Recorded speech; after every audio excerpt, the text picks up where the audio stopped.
What's a quote from the worst date you've been on? That's the entirety of what she said to me on our date. Not a single word. I met this girl at the mall or something, and I asked her out on a date. She said yes, and I agreed to pick her up at 5 p.m. on Friday. It's integral to the story that I explained to you that she is not deaf, and she was in fact holding a conversation with me the day we met.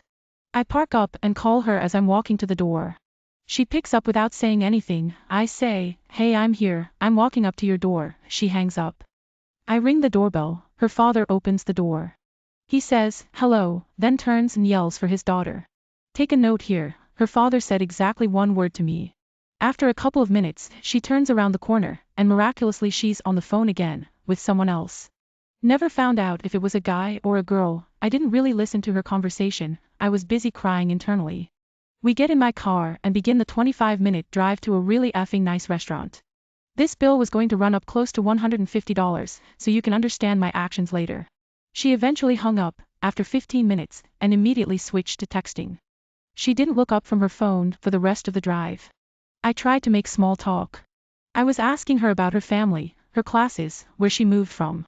The most I got out of her was a half-hearted, I park up next to the restaurant. I could see her staring at the valet wondering why I didn't get valet, but she didn't say anything.